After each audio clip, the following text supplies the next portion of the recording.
Hey fellow filmmakers! So today we're going to be comparing the D&O Lighting 180 watt Pro Bicolor LED soft panel to the Litepanels Astra 6X, which is also a bicolor panel.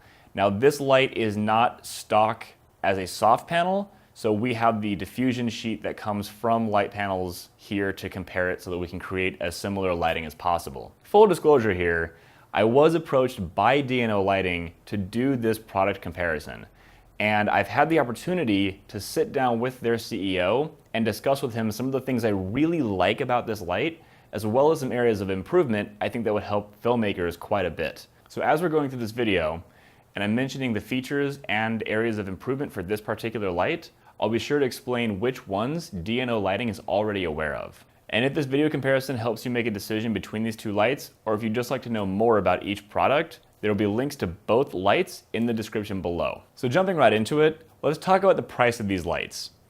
The Litepanels Astra 6X, depending on where you buy it and what time of year or what deal is going on, can run anywhere between $930 and $1150. The D&O Lighting 180 watt Pro LED is about $700. Now I will say that the quality and output between these two lights is very similar.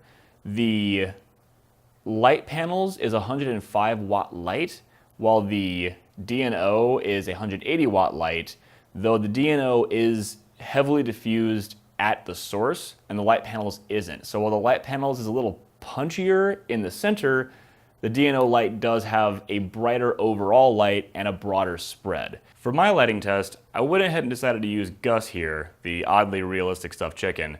I figure I'd go ahead and save you guys another round of staring at a pretty bored looking significant other doing an ISO or lens test or camera test that I'm sure we've seen plenty of here on YouTube.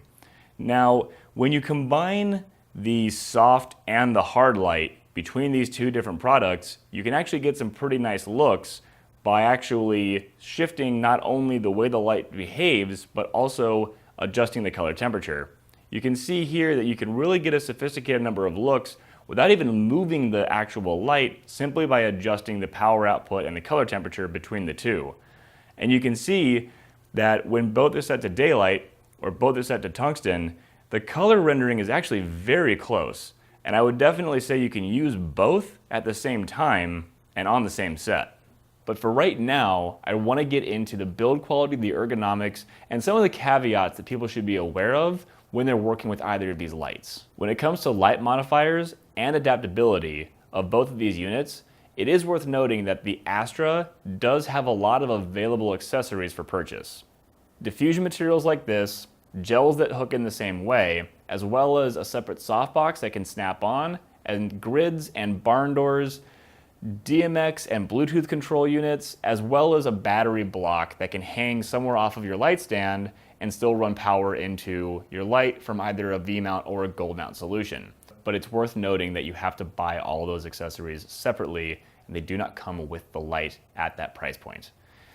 The D&O light, however, does come with all accessories directly out of the box. There aren't other accessories you can purchase, but it does come with barn doors that are detachable. It has a battery plate attached to the back already, and really that's about it. The one accessory I do wish D&O would make available for this light would be a grid, and I've already discussed this with them. If they simply had something like a collapsible grid that could slide over top of their barn doors, that would give users the option to be able to funnel that light a little better and make it into a harder source. But for right now, it's a single-use kind of light. When it comes to the power inputs, control options, and caveats shooters should be aware of when it comes to these two lights, there's actually quite a bit of difference. Now I do want to point out that the Astra's power plug is a 3-pin XLR plug, and Litepanels has their own very specific voltage, amperage, and polarity design for that plug. So if you're going to be providing your own power source, you're going to need to be very conscious of that. When it comes to the power and control features on our D&O soft panel here, it actually has quite a few features that I really enjoy. For one, our battery plate is built directly into the light, which I've not really seen on many lights before. The V-mount is physically embedded in the light itself rather than a plate that's been attached to the outside. That's really, really nice because it's just much cleaner, it's much smoother, it gets the battery a little closer to the light, and as you know, when your weight starts to get away from your source, it can kind of have a little bit of that tottering effect, which can be a bit of a concern. I also love that they have a standard 4-pin XLR option that will take 12 to 36 volts directly, as well as a direct AC power plug cable that is a twisting, locking sort of connection, similar to the way that Litepanels Gemini has.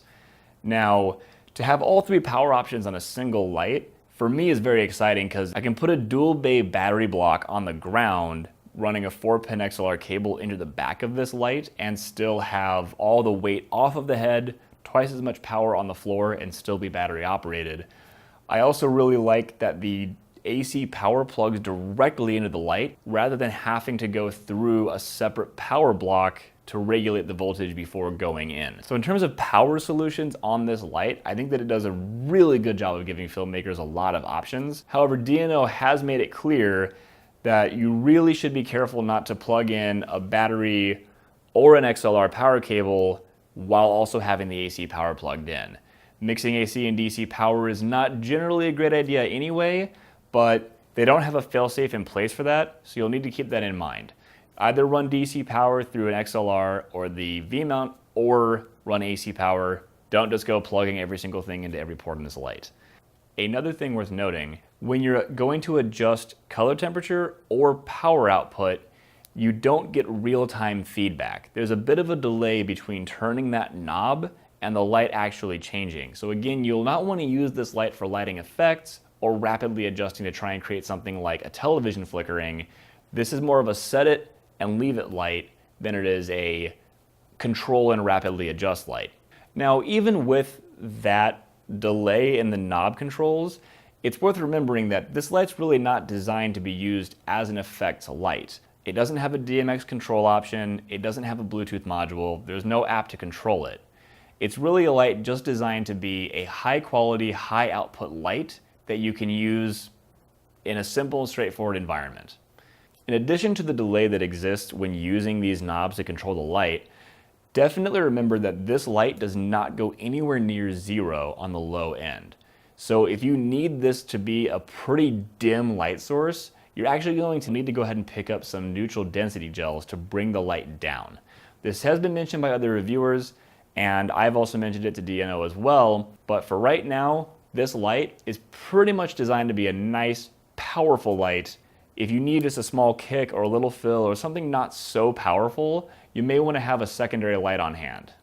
When it comes to this light's cooling option, you'll actually notice that there's no fan here at all.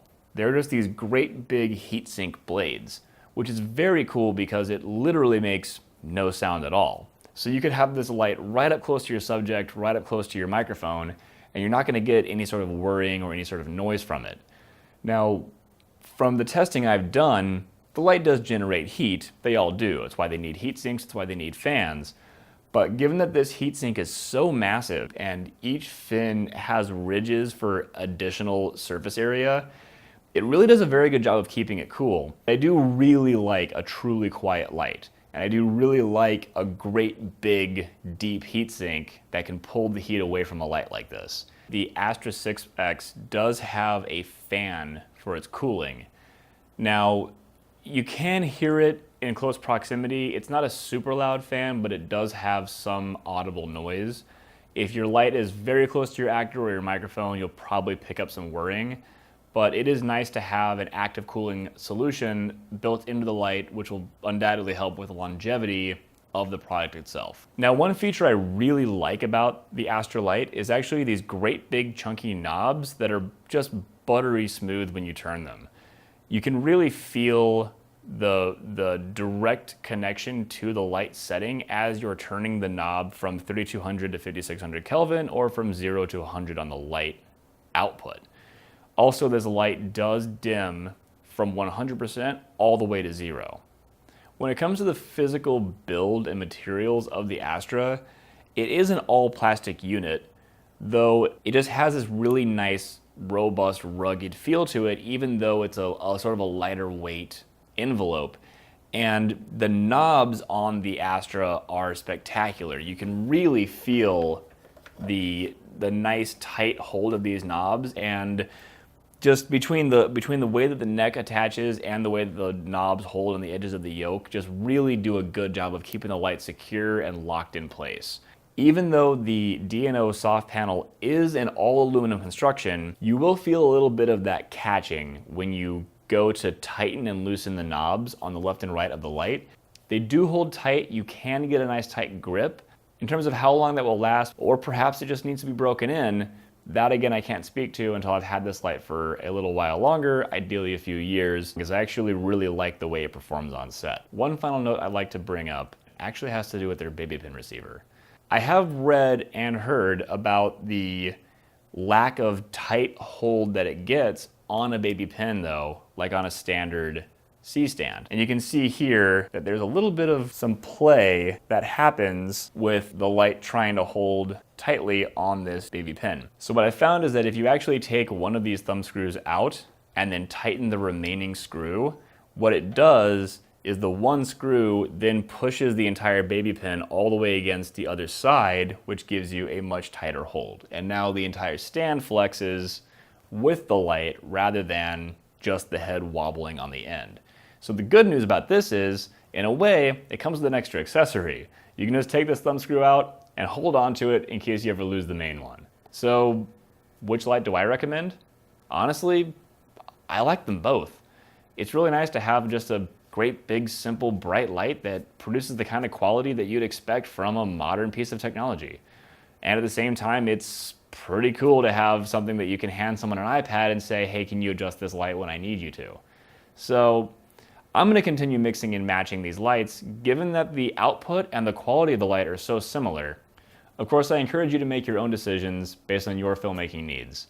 We all know there's not a single one-size-fits-all solution, and if you have any additional questions, please ask them in the comments below. And if you like what you see here, if you'd like to see more, if you'd like to keep coming back, please hit subscribe, please like the video, and go ahead and give it a share to other people who have questions about lighting or would like to know about either of these products. I look forward to hearing from you guys, and I hope to see you guys next time.